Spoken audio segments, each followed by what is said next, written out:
Hey guys, what's up? It's me, Thomas. Tonight we're back with partsFUNknown. Tonight, well, things about to get interesting because we got the 10 craziest places wrestling matches have ever took place. Yeah, it's basically matches, not, promotions, because that's a whole other story. So yeah, this should be interesting. So how about we see these crazy places, huh? So be sure to like, subscribe for more. Hoping you enjoy, and let's see these crazy places. You know what sucks? Arenas. They're boring. They all look the same. Totally unbefitting of the ridiculous nature of pro wrestling. And that goes double for wrestling rings. They're so restrictive. It literally puts wrestling in a box.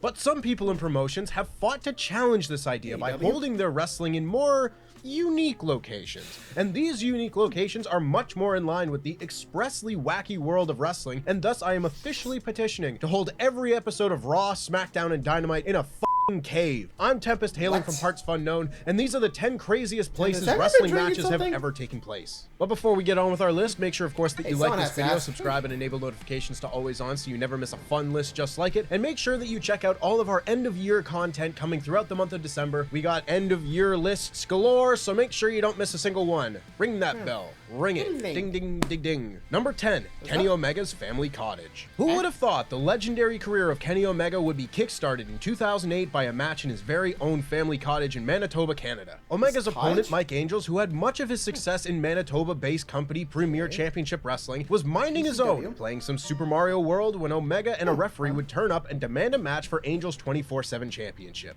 Thankfully, Angels had his gear on underneath his dressing gown, and he was good to go, and the two began scrapping around the kitchen and backyard area. Amazingly, we would see some aspects of Omega's trademark arsenal in their early form throughout the bout, with his signature senton to the outside being executed from the porch to the garden, as well as the fight continuing to move to a lakeside area in which Omega would perform another signature move with a hard-hitting snapdragon before performing a Hadoken to Angels into the lake. Angels would emerge from the water, Jason Voorhees style, and lock in an ankle lock before gradually moving the battle to its concluding location, a giant sand hill. After a back-and-forth war atop the hill, Omega would hit a low blow and a devastating Michinoku driver that sent Angels down the hill for the 3 count. The contest would reportedly catch the eye of DDT Pro Wrestling in Japan and would lead to Omega getting his first of many matches with future Golden Lover Kota Ibushi. Amazing to think, Omega's Japanese conquest started in his own family living room. Number 9, a river/campground. Speaking of DDT, it's perhaps no surprise that Omega's match caught the Japanese promotion's eye, given they too had a penchant for the wild and wacky in their wrestling. While there have been extremely odd matches from the promotion, Ibushi versus a blow-up doll, anyone? The focus for this entry comes entirely from the backdrop that would be better suited for a Boy Scouts trip than a pro wrestling match, a campsite. The campsite multi-man matches became a yearly tradition for the promotion and have provided numerous memeable moments, perhaps none as memorable as the time Ibushi and the man with the extremely Usi mask himself, El Generico, were duking it out in a 6-way contest in 2012. The match is most known for 2 things. 1, Generico using a small child as a weapon, and of course the infamous kayak battle on a riverbed with Ibushi. Watching Ibushi and Generico trade shots while the referee attempted to push their kayaks downstream was just priceless, and it should never be forgotten.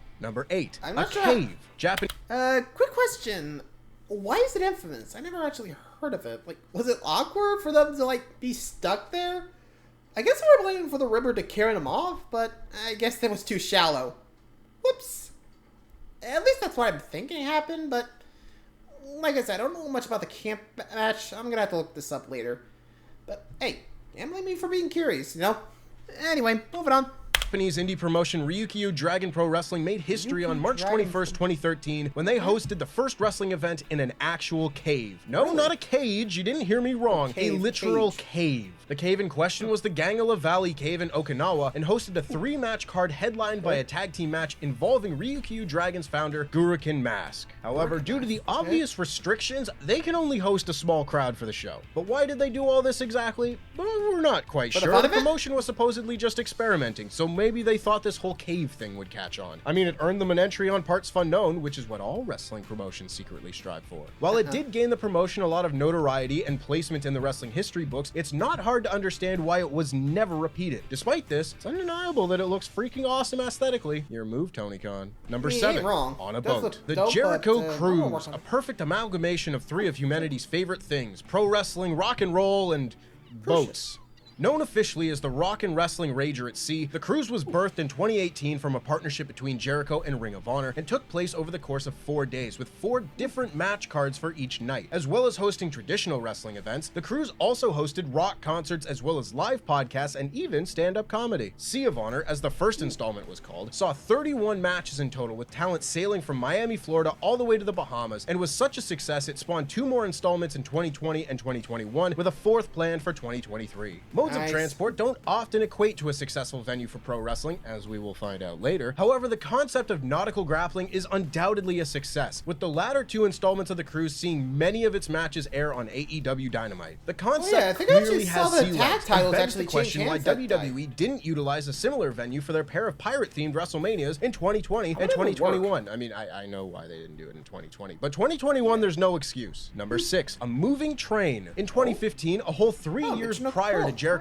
oceanic escapade, Japanese promotion Michinoku Pro Wrestling would host a special 10-man, actually 9 men and 1 woman, battle royal on a moving train. And yes, you did hear that right. Similarly to the Royal Rumble, 2 competitors would begin the match with new entrants entering intermittently while the train traveled along the Flower Nagai line in Yamagata. The goal of the match was to be the last one standing by the time the train reached its destination, with elimination only occurring through pinfall and submission, and thankfully not through forceful ejection of said train like a traditional battle royal. It's important to know that as well as the competitors, the train was also packed to the gums with spectators who were thankfully there to see the action unfold and not just innocent bystanders on their morning commute. The match began with Kisen Numajiro and the great Sasuke, who politely took their seats among the other passengers before Sasuke inexplicably began wailing on Numajiro with chops. The action throughout is understandably limited due to the very tight spatial restrictions of the train, with strikes, headlocks, and other holds making up much of the action. However, the tight space didn't stop them from including folding chairs in the match, although they were barely able to swing them. The match eventually ended in a draw between Kyoko Inoue and Fujita Hayato as they both survived the journey, and what a ride it was. The full match is on YouTube and is 100% worth a watch. Truly surreal and hilarious.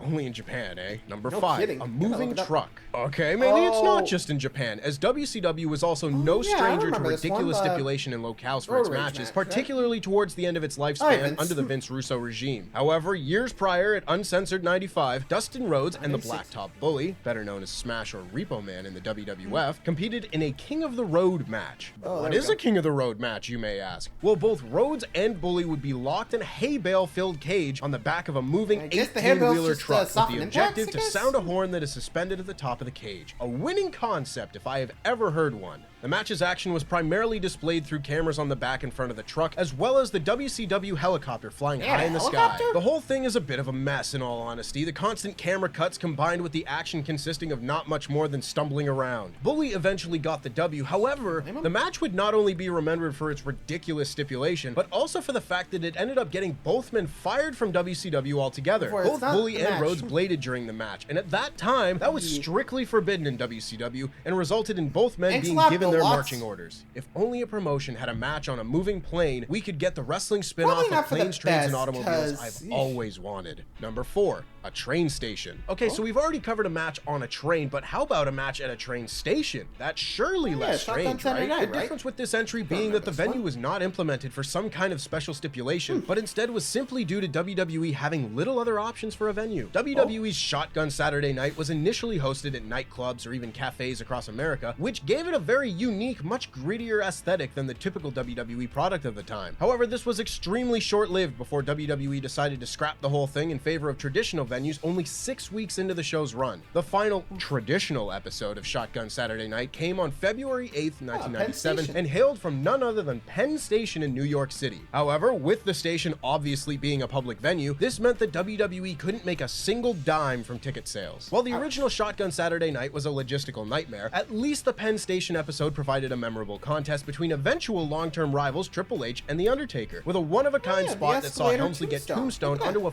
friggin' escalator of all things, while onlookers prayed that Trips wouldn't get his luscious hair sucked into the mechanisms. Number 3. I mean, fair enough, cause ow! Can't imagine getting your hair caught in there. Oof, that suck.